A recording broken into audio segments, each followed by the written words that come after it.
Okay, let's unpack this. We're diving into, well, a really crucial part of healthcare that often flies under the radar: medical billing, specifically electronic payment posting. If you've ever wondered how doctors and hospitals actually get paid efficiently, this is for you. Our sources today, they really lay out the step-by-step for how money moves from insurance right through to patient accounts.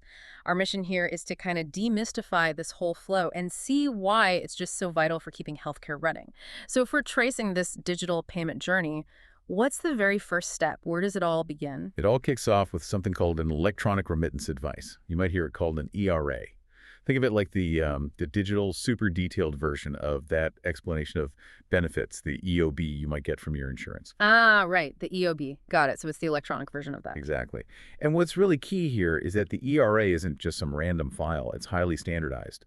In the US, it follows the ANSI 835 format. That's like the universal language for payment data between payers and providers. A common language, okay. Yeah, it ensures everyone's speaking the same digital language. Yeah. It's packed with details. What's approved, denials, deductibles, co-insurance, all kinds of adjustments. Getting that comprehensive data right at the start is absolutely crucial. Okay, so we've got this data-packed ERA file. How does it actually get into the provider's system? And, what happens with the actual money? Right. So the billing software, it either automatically grabs these ERA files, or in some older systems, someone might manually import them. But the really critical step right after that is payment posting. Payment posts. Yeah. And there are two main ways. You still got some manual payment posting around. That's the old school method. Someone typing everything in from paper. Pretty much. Staff manually entering details from paper EOBs or lists. It's incredibly time consuming. And, mistakes happen. I can imagine. But the real game changer is electronic or automated payment posting. Here, the system reads that ERA file. The 835 file. Exactly, the 835. And it automatically applies the payments to the right claims, even down to specific line items on a claim. Connecting this to the bigger picture, this automation, it just drastically cuts down human error. It saves so much staff time. And that means better accuracy and, crucially, faster cash flow for the provider. Think about a small clinic that maybe took days to post payments manually. Now, with automation, maybe it takes hours or less. That frees up staff for more complex tasks, like helping patients or chasing down difficult claims. That's a huge difference. You mentioned it reduces human error, which is great. Yeah. But does automation introduce maybe new kinds of issues? Or is human oversight still really key? Oh, absolutely. That's a great point. While automation is fantastic, human oversight is still critical, especially for exceptions. Exceptions? Like what? Well, the system might flag a payment that doesn't quite match the expected amount, or maybe a completely new denial reason pops up. Automation can spot the problem, but you often need a person to dig in and figure out why. So it's not totally hands-off. It's more about shifting people from tedious data entry to active problem solving. Okay, that makes sense. It helps focus the human effort. So it's not just about posting the payments that come through correctly, right? What else does the ERA tell the system? Especially when things don't get paid as expected. Exactly. The ERA is also the messenger for bad news, or at least complicated news. It details things called contractual adjustments. Contractual adjustments. Yeah, that's simply the difference between the provider's full charge and the amount the insurance company has agreed to pay based on their contract, the negotiated rate. Got it, the difference. Right. And critically, the ERA includes denial codes, often called CIR and RRC codes. Yeah. These aren't just a vague nope. No, they are specific codes.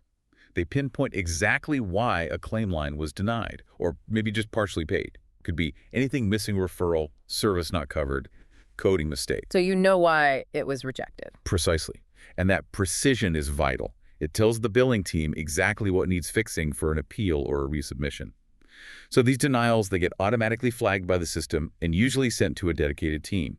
They then investigate and follow up, tackling those common issues. Eligibility problems, missing paperwork, things like that. It's like getting a detailed roadmap for every denial. Okay, so payments and adjustments are posted, denials are flagged, and hopefully getting worked on. How do providers make sure it all adds up? That the money actually received matches the ERA data. And what if there's still a balance owed after insurance pays its part? Right, that leads to reconciliation. It's the balancing act. Balancing the books, essentially. Exactly. The billing team, or the system, verifies that the money deposited into the provider's bank account perfectly matches the totals on the ERAs received. They cross-reference daily deposit reports, bank statements, ERA reports. Any discrepancy, even a small one, gets flagged for investigation immediately. Okay. And then the leftover balance. Good question. If there's a remaining balance after the primary insurance pays, the system often automatically handles secondary and tertiary billing. So billing any other insurance the patient might have. Correct. It sends out claims to those other insurers automatically, trying to capture every possible insurance payment first. And only after all potential insurance payments are accounted for, any remaining balance is then billed directly to the patient. The system generates statements, could be via email, the patient portal, or, traditional paper mail. All right, we've walked through the whole process, the mechanics of it. Let's zoom out a bit. What does all this electronic efficiency actually mean? For the providers, and maybe more importantly for us as patients, why is this electronic posting so essential? Well, it really boils down to some major benefits across the board. For providers, it's clearly about automation, which means speed and much higher accuracy. Less chance of typos messing things up. Exactly. Plus, you get transparency. There's a clear digital audit trail for every payment posted.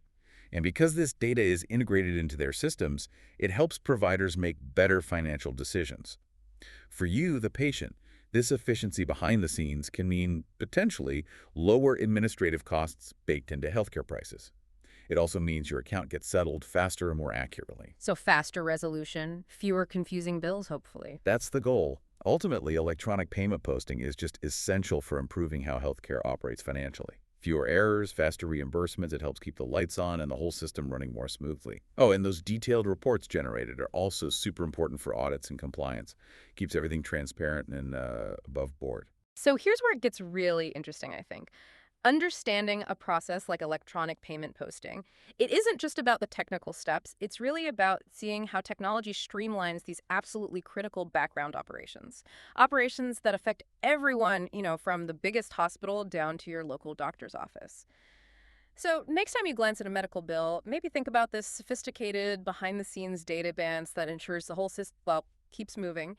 It makes you wonder, what aspect of other behind-the-scenes healthcare processes do you think is most ripe for this kind of technological efficiency boost in the future? Something to think about.